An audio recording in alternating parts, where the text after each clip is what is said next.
Hi friends, welcome back to my channel. Venkaiah అనే రైతు వద్ద ఒక ఎద్దు ఉండేది. అది వయసులో ఉండగా ఉత్సాహంగా పొలం పనులు చేసి బండిని లాగి వెంకయ్యకు ఎంతో సాయంగా ఉండేది. క్రమంగా ఆ ఎద్దు ముసలిదైపోయింది. వెంకయ్య ఒకనాడు సంతకు వెళ్ళి బాగా బలిష్టంగా ఉండి వయసులో ఉన్న వేరొక ఎద్దుని కొని తెచ్చుకున్నాడు. అప్పటి నుంచి దానికి దండిగా మేత వేసి కుడితి పెట్టి జాగ్రత్తగా మేపుతూ ఉండేవాడు. ముసలి ఎద్దుకు మాత్రం కాస్త ఎండుగడ్డి వేసుకుని ఊరుకునేవాడు. క్రమంగా అది కూడా దండగా అనుకున్న వెంకయ్య ఒకరోజు గుంజకు కట్టి ఉన్న ముసలి ఎద్దుని విప్పి, నీకు పనిచేసే వయసు అయిపోయింది, శక్తి లేదు, ఇక నీవు నాకు దండుగా, నీ దారి నువ్వు చూసుకో అని ముసలి ఎద్దును తమిరివేశాడు.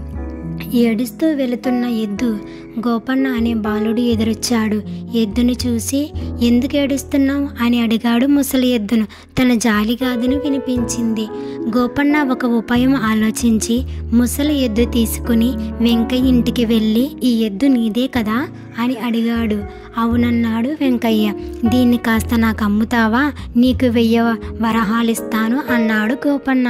వెంకయ్య ఆశ్చర్యపోగగా, నీకు తెలీదా, ముసలి ఎద్దుని ఇంటి ఎదురుగా కట్టేసి రోజు దానికి నమస్కరించి మేత వేసి వెళితే బోలెడు ధనం వస్తుంది అని చెప్పాడు వెంకయ్య. తన ముసలి ఎద్దును తీసేసుకుని నాటి నుండి దానికి దండుగా మేత వేసి నమస్కరించి పొలం పనులకు వెళ్ళేవాడు. ఏడు దండుగా వర్షాలు కురిపించి పొలం బాగా పండడంతో బాగా లాభాలు వచ్చాయి. అదంతా ముసలి ఎద్దు వల్లే అని సంబరపడ్డాడు.